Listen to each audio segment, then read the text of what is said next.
कौन है इसका मालिक?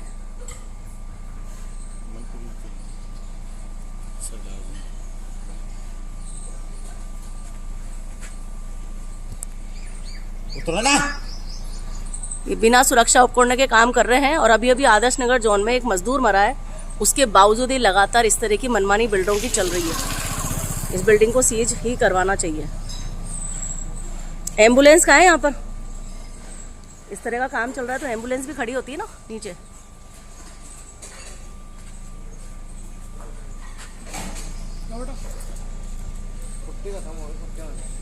कौन है इसका मालिक? नंबर दो मेरे को। हेलो। हेलो, मनप्रीत जी बोल रहे हैं? हाँ जी। नमस्कार, मैं हिलव्यू समाचार से बोल रही हूँ सर। ये 2टा18 में आपका काम चल रहा है क्या? कहाँ से बोल रहे हैं? 2टा18 है ना आपका, जहाँ काम चल रहा है? आप कौन बोल रहे हैं? मैं हिलव्यू समाचार से बोल रही हूँ, शालिनी श्रीवास्तव। हाँ शालिनी दीदी नमस्कार। मुझे एक बात बताइए कि अभी आदर्श नगर जोन में 477 दुकान से एक मजदूर गिर के मर गया है ना। उसके बावजूद आपके यहाँ पर बिना किसी सुरक्षा उपकरणों के आप लोग ये 8-8 4-4 मंजिल पे आदमी को चढ़ा के काम करवा रहे हैं आप लोग। यही मैं मिला हूँ सुझा हूँ थोड़ी तरह। नहीं तो आप मुझे एक बात बताइए, इन्होंने safety jacket, safety belt, helmet कुछ भी नहीं पहन रखा है और अगर ये गिर जाएंगे तो उसकी जिम्मेदारी क्या सरकार लेगी या आप लोग लोगे? क्या हुआ? आप तो सबसे पहले इनके सुरक्षा उपकरणों की व्यवस्था कीजिए, उसके बाद में मेरे से बात करिएगा। नहीं तो बिल्डिंग आपकी इसी वजह से सीज होगी कि यहाँ से गिरेंगे ये ऊपर से नीचे। इतनी तपती दोपहरी में ऊपर से काम कर रहे हैं 5-5 मंजिल पे। 33 बिना किसी परमिशन के, बिना किसी सर्टिफिकेट के लगातार बन रही है और एक कॉमर्शियल बिल्डिंग बन रही है और एक लेबर कारीगर बिना सेफ्टी जैकेट के, बिना सुरक्षा उपकरणों के काम कर रहे हैं। लगातार एक बार से फिर से मजदूर की मौत का इंतजार करता हुआ नगर निगम। सेफ्टी बेल्ट वगैरह कहाँ है भैया आपकी? है? आप लोगों की जैकेट कहाँ है सेफ्टी की? कहाँ ले रहे हैं? अभी नीचे गिरोगे तो मरोगे ना फिर आप। बिना सेफ्टी के काम कर रहे हो आप लोग। कहाँ है आपके मालिक यहाँ पे? यहाँ से मरोगे ना तो आपके घर वालों को पूछने वाला कोई नहीं मिलेगा। दूसरे के लिए जान देने आए हो क्या आप लोग?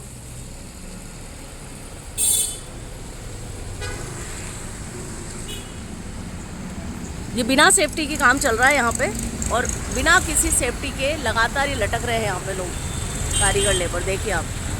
जी हाँ, मजदूरों की मौत पर मातम मनाएगा केवल मजदूर का परिवार और मजाक बनाएगा शासन और प्रशासन, क्योंकि प्लॉट नंबर 477 दुकान आदर्श नगर में 39 वर्षीय जहीरुद्दीन की असामयिक मौत के पश्चात भी मजदूरों की मौत का ये तांडव अभी तक नहीं रुका है।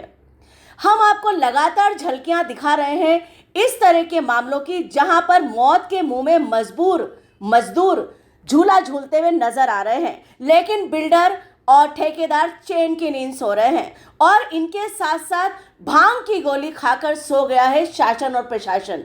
जाने किस नशे में शासन और प्रशासन, बिल्डर और ठेकेदार चल रहे हैं।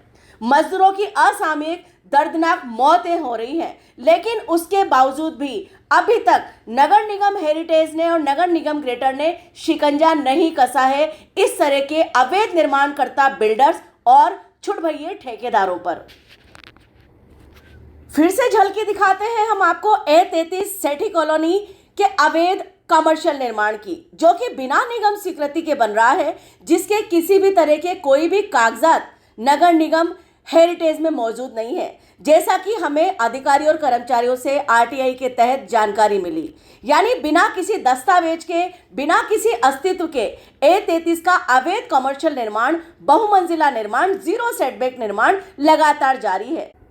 एक तरफ भ्रष्ट उपायुक्त युगांतर शर्मा मलाईदार पोस्ट आदर्श नगर जोन पर जमे हुए हैं, तो क्या हम ये मान सकते हैं कि मजदूरों की मौत पर मिठाई खाने पर आमादा हैं युगांतर शर्मा।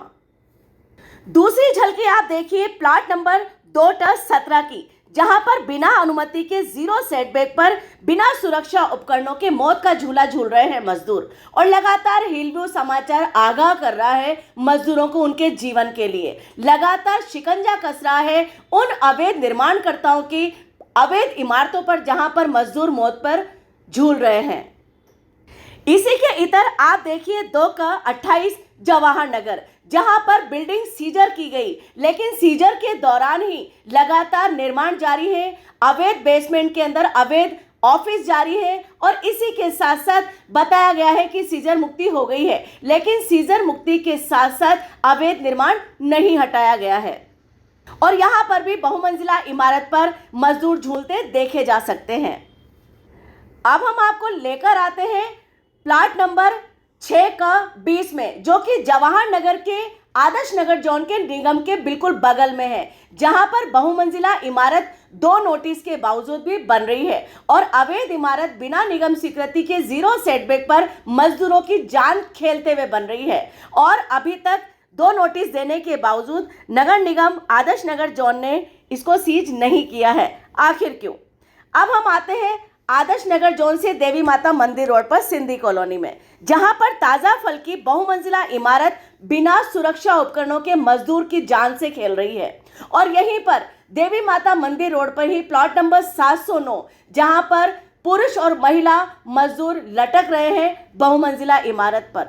इसी के सामने प्लॉट नंबर 310 सड़क पर अतिक्रमण करते हुए रैंप बना रहा है और मजदूरों की जान से भी खेल रहा है, जहां पर ऊपर ठेकेदार और मजदूर बिना किसी सुरक्षा उपकरण के खड़े हुए देखे जा सकते हैं। ऐसे कई उदाहरण हिलव्यू समाचार आपको पेश कर सकता है, लेकिन समय सीमा का ध्यान रखते हुए हमने कुछ झलकियां आपके सामने रखी हैं कि उपायुक्त युगांतर शर्मा की मनमानी यहां तक बढ़ गई है कि ट्रांसफर होने के बाद अशोक परनामी जैसे भ्रष्ट भाजपा नेता और कई रसूखदारों के दम पर दोबारा से आकर जमकर बैठ गए युगांतर शर्मा और मजदूरों की मौत से खेल रहे हैं, मजदूरों की जान से खेल रहे हैं। हम आपको ये भी बताना चाहेंगे कि आदर्श नगर जोन नगर निगम हेरिटेज में इस वक्त कितने अवैध निर्माण चल रहे हैं, लगभग 200 से 300, और जहां पर मजदूरों की जान, सैकड़ों मजदूरों की जान खतरे में है।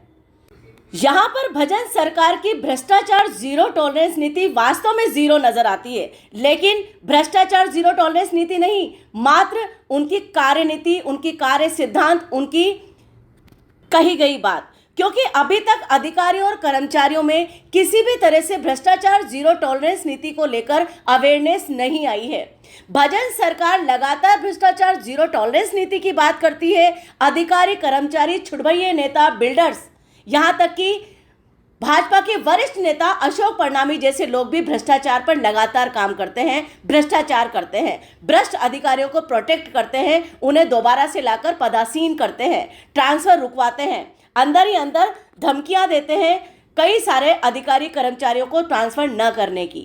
हम आपको ये बताना चाहेंगे कि आखिर किस तरह से शासन प्रशासन में भ्रष्टाचार का दिमक फैल रहा है और यहीं पर हम बात करेंगे मुख्य सचिव सुधांश पंत के बारे में, जो कि लगातार औचक निरीक्षण कर रहे थे नगर निगम का, हेरिटेज, ग्रेटर का, हाउसिंग बोर्ड का, जेडीए का, लेकिन अब वो भी थम गए हैं। यानी हम क्या ये मान सकते हैं कि शासन प्रशासन भ्रष्टाचार की भांग में घुल गया है और उसने भी भांग पी ली है और नशे में हो गया है। मजदूरों की मौत से और सामान्य आम आदमी की समस्याओं से शासन प्रशासन को कोई लेना देना नहीं है।